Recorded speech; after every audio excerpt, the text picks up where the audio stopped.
frustrated. He spent the 20 kopecks on vodka and started walking home. Even though it was getting dark now, the vodka kept him warm.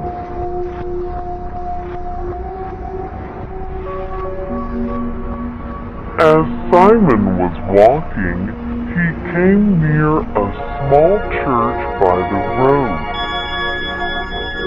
He saw something white behind the church. It looked like a man without clothes. Suddenly, Simon felt afraid.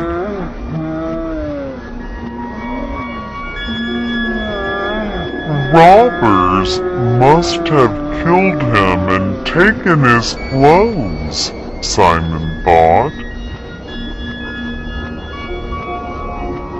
I must hurry or they will catch me too.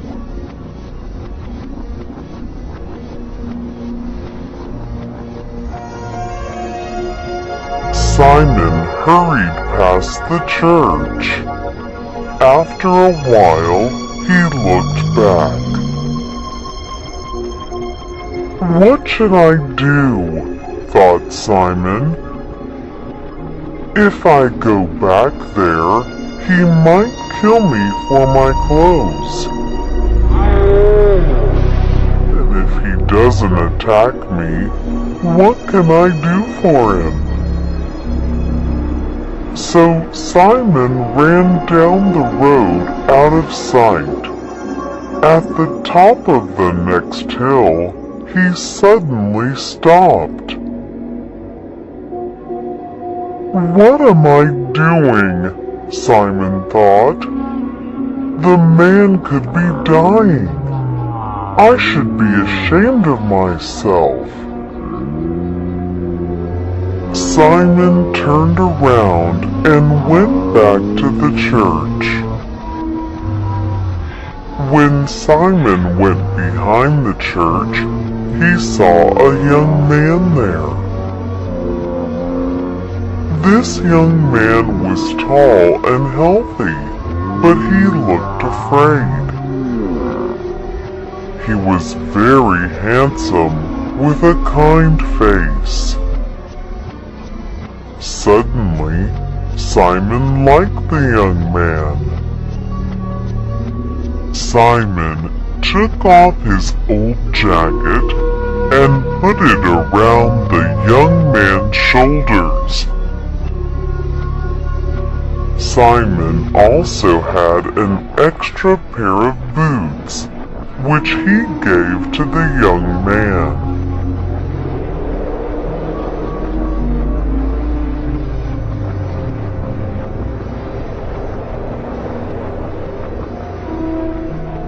Can you walk? Asked Simon. The man stood up and looked kindly at Simon, but he did not speak. Why don't you talk? Where are you from? Asked Simon. The man replied with a calm and kind voice. I'm not from around here, he said. I thought so, said Simon. I know everyone in this area. How did you get here? I cannot say, replied the man. All I can say is that God is punishing me. Of course, said Simon. God rules all men. But if you have nowhere to go, come home with me and at least make yourself warm. As Simon walked home with the stranger, he worried about his wife.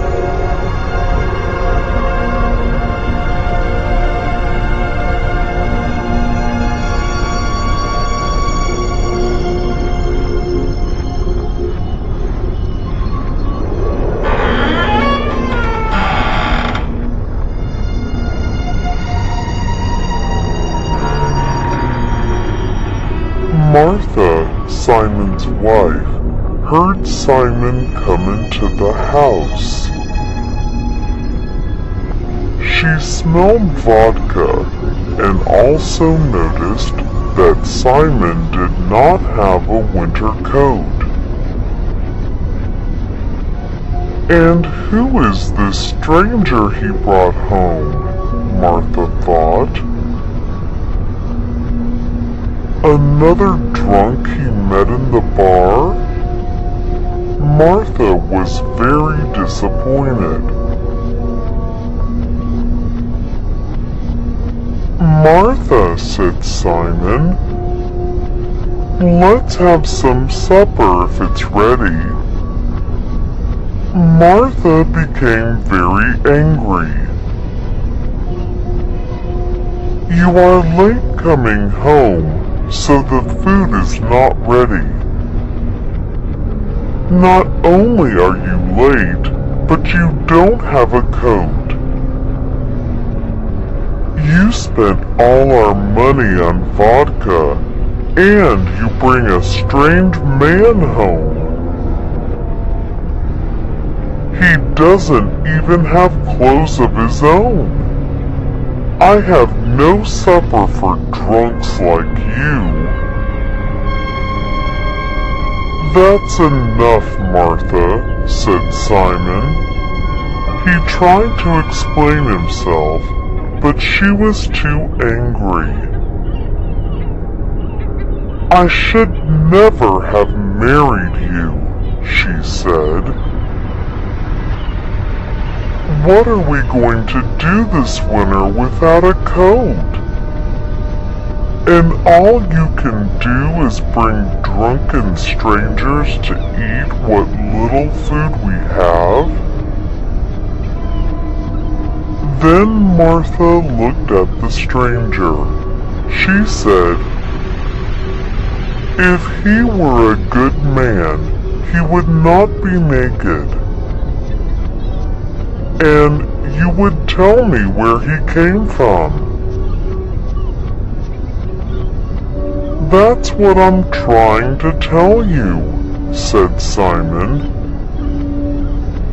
He then told his wife how he met the young man. As Martha listened to her husband, she looked at the young man. He sat on the edge of the bench without moving. His hands were in his lap, and he looked down at the floor. He looked very pitiful.